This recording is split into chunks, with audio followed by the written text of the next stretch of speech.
आप देख रहे हैं आदर्श भारत टीवी। खबरों की शुरुआत करेंगे। बिहार में इन दिनों नगर परिषद चुनाव के चर्चा जोरों शोरों पर है। प्रत्याशी भी अपने अपने क्षेत्र में प्रचार प्रसार करके वोट जुटाने में लगे हुए हैं। जमुई जिले के जमुई नगर परिषद क्षेत्र के वार्ड नंबर 30 से उन दिनों वार्ड पार्षद पूनम देवी है, जिनका प्रतिनिधित्व अशोक कुमार कर रहे हैं। बता दें, अशोक कुमार युवा राजनेता हैं और सामाजिक स्तर पर जुड़कर समाज सेवा भी करते हैं। अशोक कुमार 2002 में पहली बार वार्ड पार्षद का चुनाव लड़े थे, लेकिन कुछ वोटों से उनको हार का सामना करना पड़ा था। लेकिन उन्होंने हार के बाद भी जनता का साथ नहीं छोड़ा और 2006 में अशोक कुमार जमुई व्यापार मंडल के अध्यक्ष चुने गए। 2007 में उन्होंने दोबारा वार्ड नंबर 30 से पार्षद का चुनाव लड़ा और इस बार उन्होंने जीत हासिल कर ली। 2012 के चुनाव में भी अशोक कुमार को जीत हासिल हुई थी। 2017 के नगर परिषद चुनाव में महिला सीट होने के कारण उन्होंने अपनी पत्नी पूनम देवी को चुनाव मैदान में खड़ा किया था और जीत हासिल की थी। अशोक कुमार लगातार 15 सालों से अपने वार्ड के पार्षद के रूप में प्रतिनिधित्व कर रही हैं।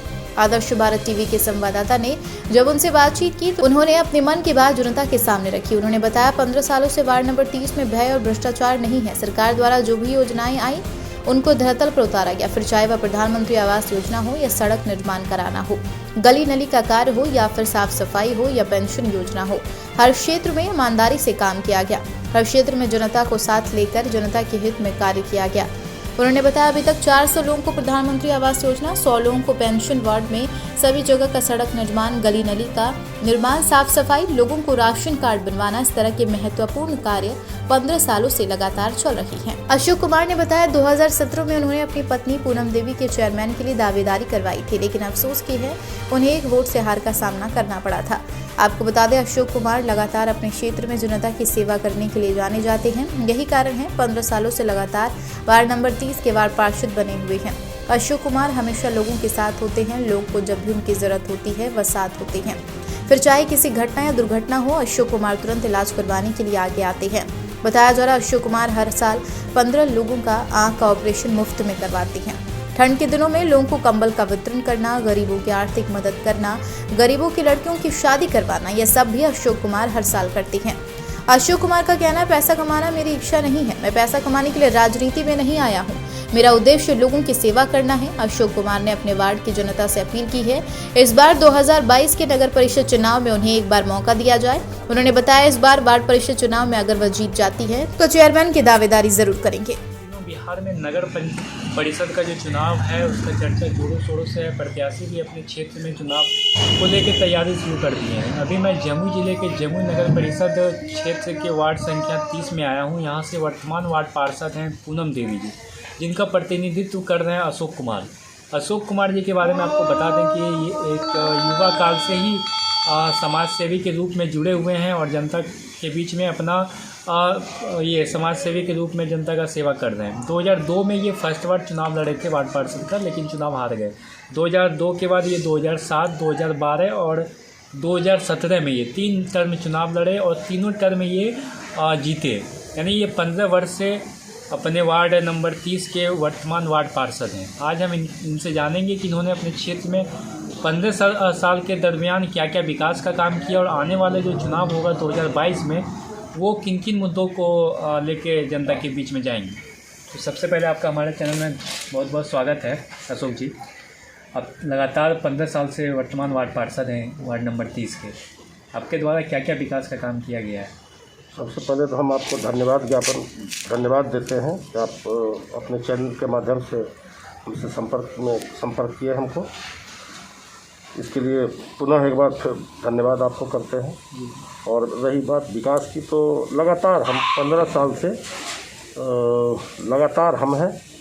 और इस बार तो 17 वाला चुनाव लास्ट वाला था। मेरी पत्नी है, चूँकि यहाँ पर पत्नी इसलिए हो गई कि ये महिला सीट हो गया था, तो उसको खड़ा होना मैंने मेरा लाचारी भी था। तो विकास के लिए जितना भी सरकार का योजना था सबको हम धरातल पर उतारने का काम किए हैं और उसको अक्षरशः हम कोशिश किए हैं कि अक्षरशः हमारे वार्ड में उसका पालन हुआ है, क्रियान्वयन हुआ है। यह है। शुरू से ही आप सामाजिक स्तर से मतलब जुड़े हुए हैं राजनीति में? हाँ, हम माने विद्यार्थी लाइफ से ही, विद्यार्थी जीवन से ही हम राजनीति में लगभग हैं और जुड़े हुए हैं। और आज भी हम सामाजिक स्तर पे कोई भी तरह का होता है मामला तो उसमें हम चढ़ बढ़ कर हिस्सा लेते हैं। यानी समाज से आपका बहुत पुराना मतलब बहुत युवा काल से ही आप जुड़े हुए हैं और सामाजिक स्तर में जुड़े रहने के कारण ही आप राजनीति में आए हैं। जी बिल्कुल बिल्कुल। मैंने हम एक बार तो चाहे थे कि हम अब चुनाव, अब 2 बार जब जीते थे तो तीसरा बार जो महिला सीट हुआ था तो हमको लगा कि हम चुनाव लड़ना बंद कर दें। लेकिन जनता इस प्रकार हमको आके मैंने घेरा है कि इतना हमको प्यार मिला है जनता का कि हमारा बाध्यता हो गया कि पुनः हम चुनाव लड़ने का निर्णय लेना पड़ा और चुनाव लड़े हैं जनता के बीच में। जनता हमको एकदम तलहटी पर आँखों पर बिछा के रखे हुए। 2022 का चुनाव नज़दीक आने वाला है जी। इस बार आपको क्या ऐसा लगता है कि जो आप 15 साल में नहीं कर पाए और जब 2022 में आप पुनः आते हैं तो सबसे पहले वो काम करेंगे अपने वार्ड में?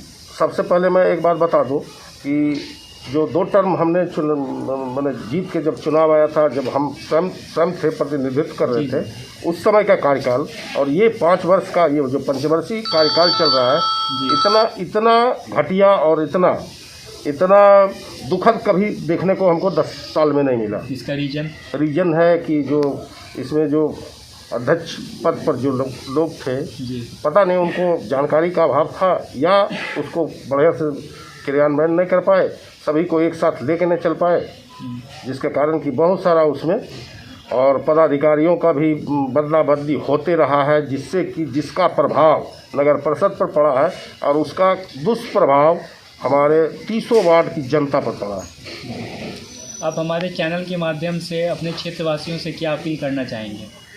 अपील करना चाहेंगे कि जो भी योजना हमने अभी तक किया या जो मुझसे कुछ छूट गया, भूल चूक बस छूटा है, उसको अगर पुनः मौका मिलेगा तो उसको मैं एक बार फिर से उसको छूटे हुए योजनाओं को हम क्रियान्वयन करने का प्रयास करेंगे और उसको कोशिश करेंगे। तमाम खबरों को आप फेसबुक पर देख रहे हैं तो ज्यादा से ज्यादा लाइक करें और साथ ही तमाम खबरों को यूट्यूब पर देख रहे हैं तो लाइक करें, शेयर करें। हमारे चैनल आदर्श भारत टीवी को सब्सक्राइब करें।